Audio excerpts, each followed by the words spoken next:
gosh, it's been a while, huh? I was so busy lately. I am so sorry.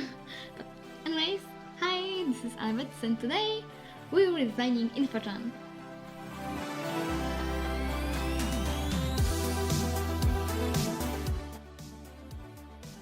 InfoChan is not a rival, but God decided to bless me with design for her, and here I am coming up with a story. If you don't know who she is, she's supposed to be this helping character. It's like you're a secret agent, that she's your private navigator or whatever. Concept is cool, but why do we have her in first place? Technically, we're in high school. Who is she? I mean, yeah, she's supposed to be mysterious and all that, but so far she's been only creepy. Let's give her a quick summary. She helps Ayano in killing people for some panty shots. She knows everything about every student. She has her own classroom for no reason. She literally doesn't go to any classes. How is she still a student? It doesn't make sense. So in my version, InfoChan would be studying remotely.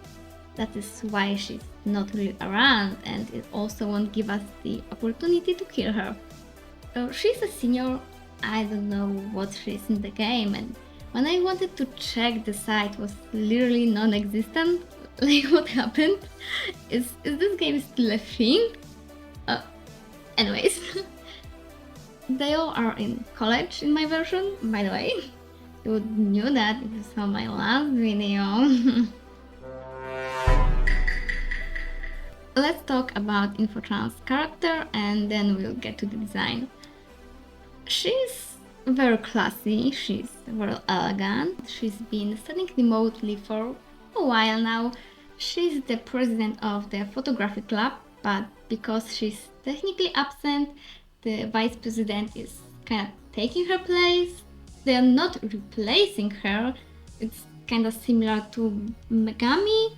She's absent, but she's still the leader of the student council. InfoChan comes from a rich family. Her parents are divorced, and she's staying with her father. She hates him. They are not getting along. Her father is not really bothered by that. They live in one house but are not talking with each other if they don't have to. You may ask why she's studying remotely and staying at home instead of going to school if she hates her father so much. Well, it's because she cares about money more than anything else. She's working from home and going to school would only make it harder for her. She stays in her room all day anyway, so it wouldn't really matter. But what is her job anyway? She's blackmailing people. She's good with research and she also learned how to hack, and her next target so happened to be Ayano. Who would want something like that? I don't know. When InfoChan started doing her research, she realized how little there is to find about Ayano. It was not helping her at all. Then she realized that Ayano has a crush on Taro. And she knew some other girls that had their eyes on him as well. Girls that were way easier to do research on. She decided to give it a try and get closer to Ayano. She found out Yan-chan is working in a cafe and paid her a visit.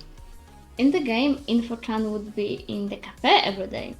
After school, would go to work and go through a minigame. Then after that, there would be an option to talk with InfoChan. She would just order a coffee and then start talking to Ayano, eventually mentioning the fierce rival Osana. Each day for the whole week, InfoChan would give us tips to how get rid of the rivals. Remember when I said it doesn't make sense for InfoChan to help Ayano for no reason? Well, if you don't know what it is about, it's about money. And it's case here as well. InfoChan just wants to get closer to Ayano to get more information about her. They would eventually exchange numbers and get in contact outside of the cafe as well. I predict 3 endings, at least for now: a normal ending, friendship ending, and genocide ending. And we'll go through them in that order.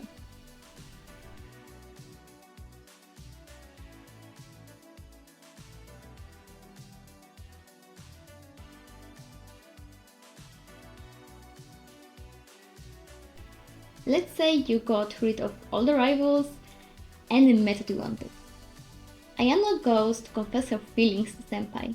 She opens her heart to him and he rejects her. It appears that Taro somehow found out about Ayano's little killing spree. Ayano not being able to take it, well, you know how it is when you reject a Yandere. Yeah, well, the normal ending is not so nice. Apparently, the person that wanted to blackmail Ayano managed to contact Taro before she confessed her feelings. Throughout the game, Ayano would be more or less able to befriend rivals. More about that in each rival's video, but if you befriend your rivals, they will help Ayano see how shady InfoChan is, which would lead to Ayano leaving InfoChan and finding new friends in the rivals. Or at least some of them. If you get rid of the rivals the way InfoChan wants you to, she would eventually feel some sympathy for Ayano. And that would lead to her not giving the information about Yang-chan to her client. More than that, the two would actually become friends in a way. Ayana would eventually learn about Info's job and should be alright with it. This is kinda InfoChan's ending, so we might as well cover it entirely in InfoChan's video. Just like in the normal ending, Ayano would confess her feelings to Taro, and this time he would accept. But that's not all. Throughout the game, you'd be able to fill up your love meter with Taro by giving him little gifts, notes in his locker, and focus. Talk with him. I know, but hear me out. They are friends in my universe. Friends talk with each other. As simple as that.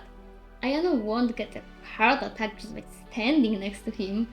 So, anyways, if your love meter with Senpai will be high enough, they will get happily married. They would get happily married and start a family together. I can talk again.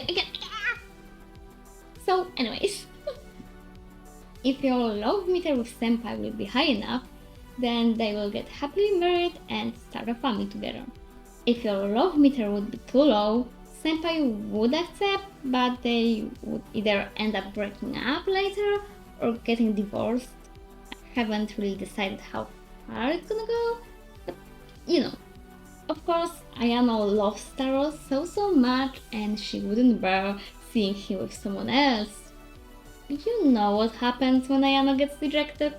But hey, at least in this ending, she have a friend. Kinda. And look at that, we're almost done with the video and I still haven't talked about Info's design. First of all, I really like it, I think it's my favorite so far. As said before, she's very classy, she kinda gives the cold beach vibe and I love it. She's got a camera because she's the leader of the photography club, but also because sometimes she needs photos to blackmail people, you know, something embarrassing or stuff like that. I tried to make her look rich and I think I did a pretty good job. I gave her a high bun but also some loose hair at the bottom. There is something about this hairstyle that screams to me.